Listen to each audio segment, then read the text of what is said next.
Hello everyone, today I'm going to show you how I made this beautiful glam floral arrangement. So if you want to see how I did it, just keep on watching. Okay, the items that you're going to need for this project are going to be listed in the description box. Everything will be there. You're going to need a variety of tea light candle holders.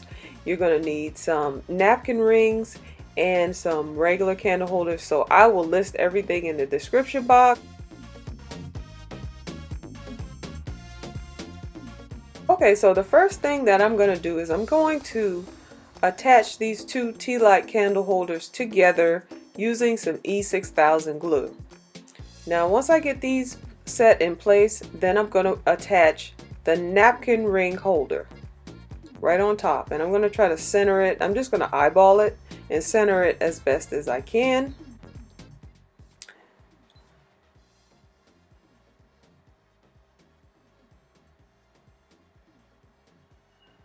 Okay, now I'm going to put those two aside. And now what I'm going to do is I'm going to assemble the top. I'm going to attach this silver hammered tea light holder to the very top. And then I'm going to take one more napkin ring and I'm going to put my E6000 around that, and then I'm going to attach it to the bottom of the hammered tea light holder. Okay, now after I let those sit overnight, I'm now going to attach this regular candle holder or candlestick holder to the very top of the napkin ring of one of the napkin ring assemblies. Then what I'm going to do, while the glue is still wet, I'm going to apply a strip of diamond wrap around the very base of it. And I'm just using the E6000 glue that is already there, so I didn't have to put any additional glue. Then I'm going to put another piece right at the very top of the napkin ring, just to kind of balance things out and give it a little bit more shine. Now I'm going to have to use on this one, I'm going to have to use my hot glue to attach the diamond wrap because I didn't apply any E6000 there. And it only takes like a few dots to go around. Then I'm going to do the exact same thing on this one. I'm just going to take my hot glue and I'm going to attach a strip of diamond wrap. Now these pieces here have been sitting overnight, and so they have been fully set together.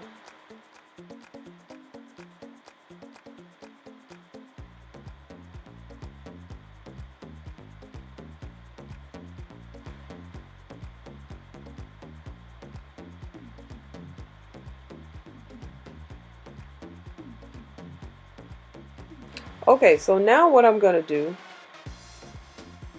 I'm going to assemble the whole thing together.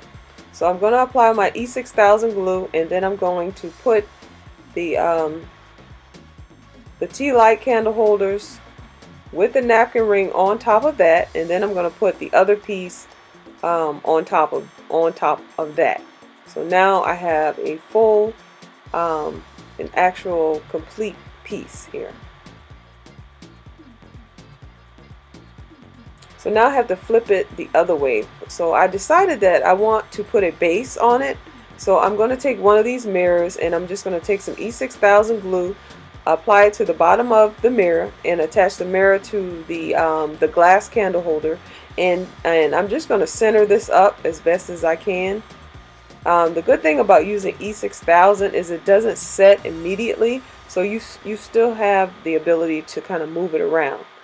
And I just put a piece of diamond wrap around the base, and then I'm going to put another piece of diamond wrap around the area where the two tea light holders come together, because I didn't like the way that gap looked, and so just one strip of diamond wrap all the way around just goes in there perfectly.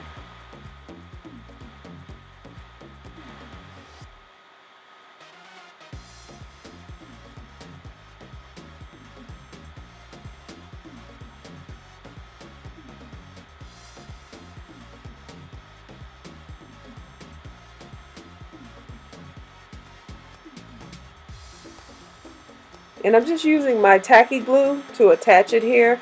I could have used hot glue, but I just chose to use the tacky glue in this case. So now I'm going to work on the floral arrangement, and what I'm going to use is 5 bunches of white hydrangeas, and everything will be listed in the description box. The first thing I'm going to do is I cut everything down to about 2 inches in the stem, and I'm going to insert them all the way around the base of this foam, and I'm going to leave the leaves on, the ones that I'm applying around the base, because I want to make sure they kind of hang over the side and so that they actually hide the foam. So this is what the first row looks like. Now I'm going to take some more hydrangeas, and I'm going to take the leaves off of all of them, and then I'm just going to start inserting them very close together, as close together as I can get them without crowding them too much. And I'm just going to go all the way around just like I did the first row.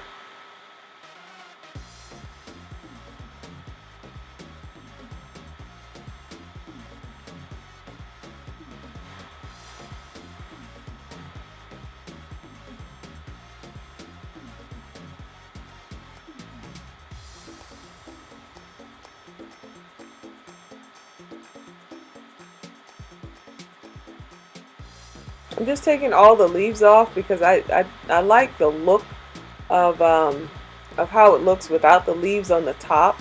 I did go through and I did it with the leaves and I did it without the leaves, and I do like it without the leaves better. So, and then once I get done with this row, the second row, I'm gonna have to adjust it a little bit because I had them a little bit up too high. I don't want to see any spaces in between. So I'm just putting those back down just to cover up all the spaces. So now that I'm finished with this row, that's what it's going to look in the top. That's how it's going to look in the top. And I'm going to go back in with the remainder of the hydrangeas, and I'm just going to fill in the top completely. And I'm not going to go too deep in because I want the top to be a little bit higher than the sides.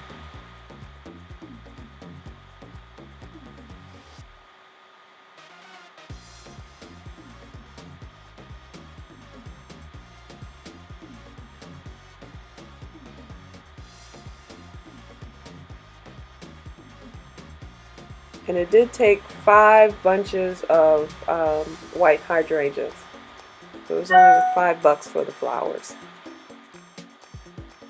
So here's the finished product. I absolutely love the way this came out, and I'm going to be putting it on my front entryway table, and I'll show you what that looks like.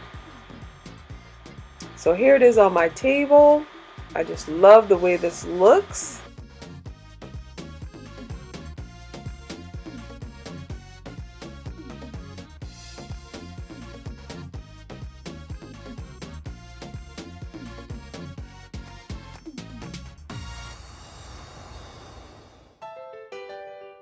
I would like to thank you all for watching, and I will see you in the next one. Bye-bye.